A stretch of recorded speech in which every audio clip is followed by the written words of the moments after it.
weiter. It is day 74 for the 100 days of code.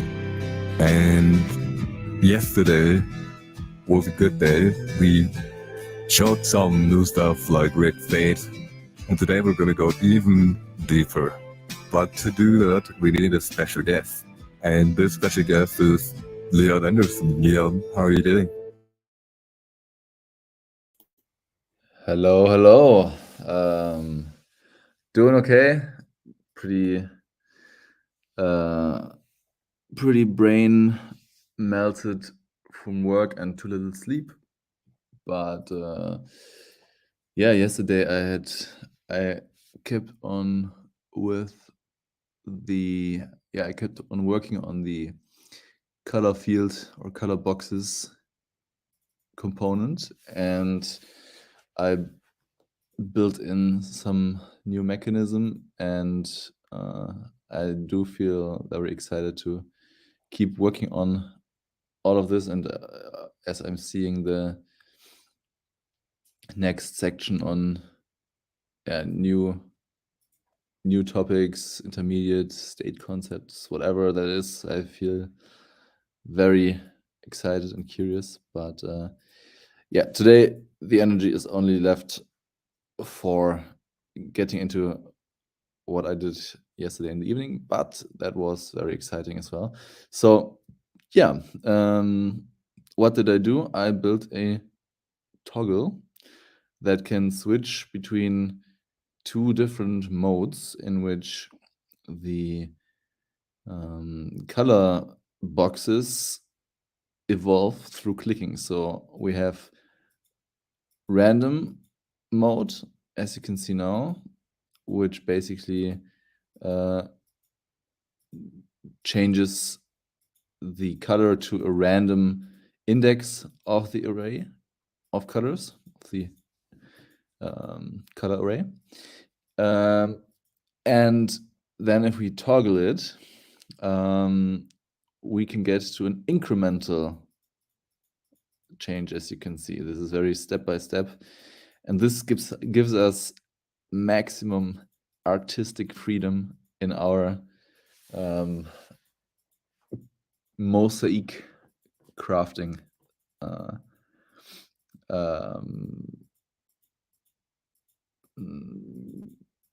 playtime. And this is I'm personally also have to say that I really like this this kind of simple artistic expression there, but it's just a little side note. And basically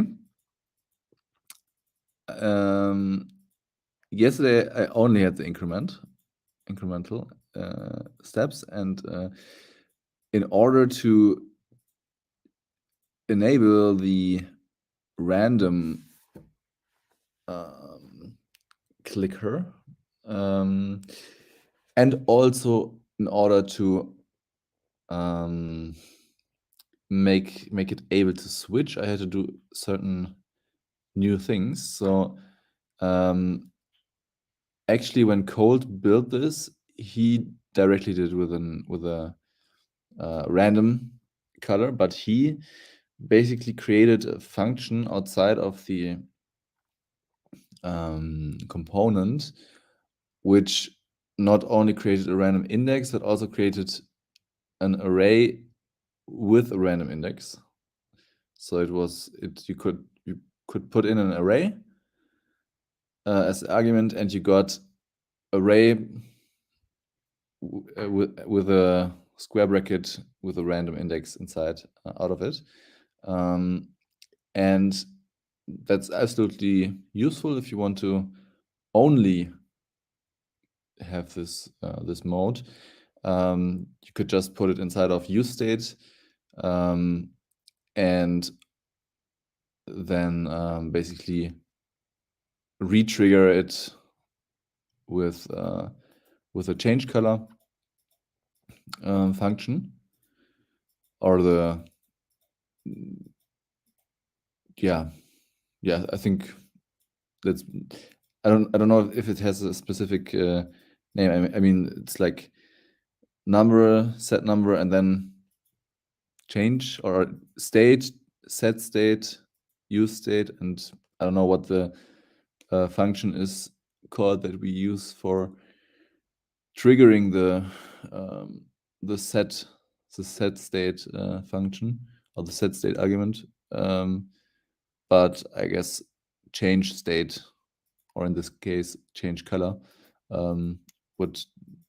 is a good description. But maybe if there's a specific name for this kind of function that triggers the set state function, yeah, please. So no, there's no specific term for triggering the set state function. However, if you like the function that you, for example, put into the onClick property is usually called the onClick handler or the click handler. Okay, yeah. So basically, then the change state function, I guess, is then most of the time the same as the click handler, and yeah, inside of that click handler, Colt retriggered the random click or the random array plus random index function. But if I want to increment the index, I have to, I don't know if that's really the best term, but maybe to destructure it, or I guess refactor it probably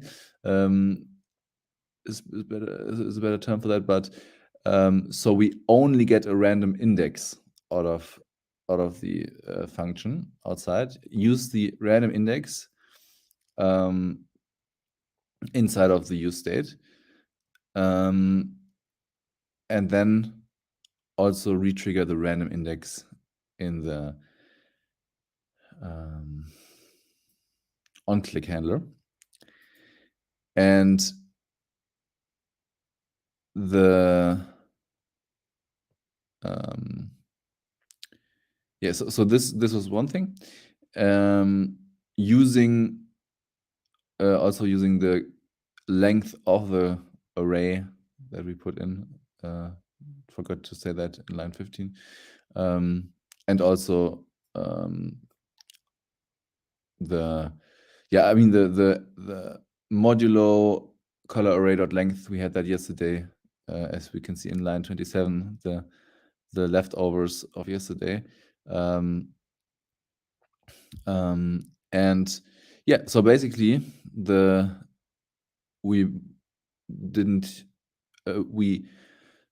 wrote the conditional, or I don't know if it's a conditional, but we wrote the style inline instead of having it in a separate variable, just by using that string template literal, and then color array with the color index that we that basically gets updated by use state. And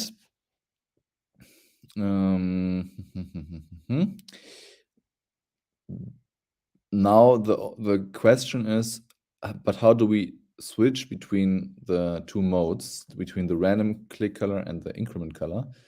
And we can do that by the ternary operator. So mode question mark is basically the same as mode equals true question mark, or triple equals true question mark. And why would it have to be true? Because in, where do we have it? Oh yeah, we have the logic for that. We have in the color field component, because we need to have the button like not on each individual color box, but once and for all the color boxes. So that's also the main new insight that we had, or our main new lesson on that one, is that I can basically create or control the child components through importing props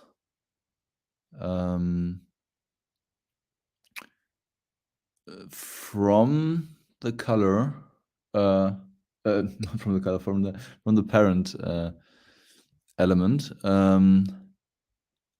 Let me see very shortly. Yeah, in the color box JSX, we should see that we have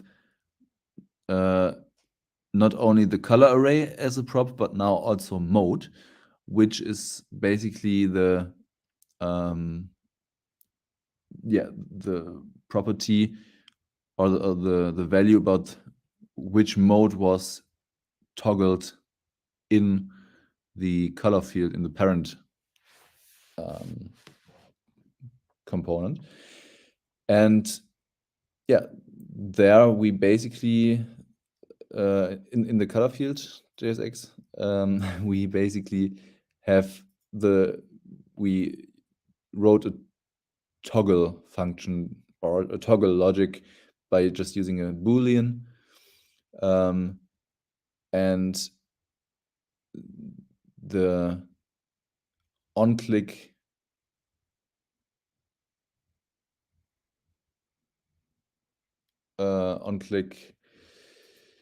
handler switches or always changes the mode to the opposite of the bool, like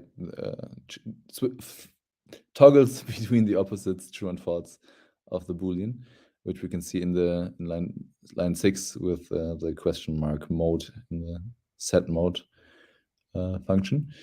And yeah, this way we basically can change how the color box click behavior is. And that's it. Yeah, that's great. I want to point out one thing that you've mentioned, but I think I just want to make it crystal clear. So the reason why we are not having any expression here, like you said, like equal true, for example, is because mode is a Boolean in and of itself. Because we say, hey, you stay true here, and we never change the type of mode to anything else than a Boolean. And the triple equal operator usually ends up to returning always a Boolean. But since mode is already a Boolean, we don't need to put any equality operator there. Yeah, just wanted to point out the little nuance. I think the other thing that's maybe worth pointing out is this new technique that we used here to create an empty array of length 25. And then Leon just mapped over that and use the index as the key for each color prop while putting in the same mode to all of the color boxes. And that's how you that's how you control all of the color boxes with one prop. Yeah, thank you very much for reminding me and pointing that out. That's great. Maybe let me re-explain the mode thing so I can make sure that I really understand it. So mode itself is a Boolean because in line 5 we basically set mode to be a Boolean, in this case true. Would mode also be a Boolean if we set it to false from as per default? Yes, true and false are both Booleans, yes. But then we would probably have to I mean, it doesn't really matter in this case. Oh no, it matters how we map it, which mode gets toggled depending on the text on the string that's shown on the button, and also on the logic that actually gets executed by it. But if we would set false to default, would we then have to change in line 16? Would we then have to change mode to exclamation mark mode, and also on the in the color box JSX as well? Would we then have to flip it there, or? No, because true and false are both values that mode has even in our current way of using it, right? So when mode is true, we are in the random mode, and when mode is false, which we are right now, when it's in the increment mode, and flipping this only changes the initial state. So instead of initially being in the random click color mode, when the site loads, it will be in the different mode, in the increment color mode. Yeah, that makes total sense. Yeah. Okay. So yeah, then it basically, even if we have false as the initial state, the ternary operator still checks for triple equal true automatic. Like I didn't fully get that part. Like if we have a boolean inside, it always checks for triple equal true, or what is that default behavior there? So the ternary operator is like an if statement, right? It checks if this expression right here is truly, then this gets executed. And if this expression is falsy, then this gets executed. So that means that it is kind of equivalent, like putting double equal or triple equal true here. Double equal is even a little bit more accurate because it's type coercion, but we're not going to go into that today. And the thing is, the reason why you don't have to invert it, right? Because mode can either be true or false, right? And if it's false, then it's falsy. So it automatically jumps in here. And if it's true, then it jumps into this part of the code. And we have the same mapping of random on the left side and incrementing on the right side here in our logic. So the only reason where we could mess this up is if we would switch these two, for example. Then you would either also have to switch these two, or then you would have to introduce the negation operator here, the little exclamation mark, the bang, as some people like to call it. Got it. So, but the if statement part of that logic basically means that it's always equal to, it always checks to equal true. Did I get that right? Yes, exactly. So it's all true. It's a important difference, but we're gonna explore that more in the future. But yeah, if it's true, it's this side. If it's falsy, then it's this side. Okay, yeah, and so because it's like the default behavior, what it checks for, we can just leave it out, and just put in the variable which represents a boolean, or which is which type is a boolean. In this case, if we would put in like some other logic inside that it has to check for, then we would probably have to add the triple equal again, for example, if A triple equal B, then, and so on. Did I get that right? Well, if you want to compare two things, then you probably need the triple equal. But if you just want to have one value and want to check for the truthy and falsiness of it, then you can leave out the triple equal sign. So I think the nuanced distinction here is the reason that we can leave out the triple equal sign is not only because mode is a Boolean, but because we are just looking at a single value. So let me show you what I mean. For example, 0 is falsy, and 1 and then every other number basically is true. So that means if you have an if statement, like if 0, for example, this would not execute. But if 1 or if 42, they would all execute. And that means we could also implement this by saying, hey, by default, this is a 1. And then in the set mode, we grab the current value. And if the value is equal to 0, or we could just say what we were telling is value plus 1 modulo 1. And this sets it either to 0 or 1, right? And this would still work the same way, because if mode is 0, then it's falsy. If mode is 1, then it's true.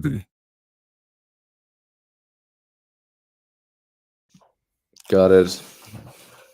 So basically, because we have a toggle and not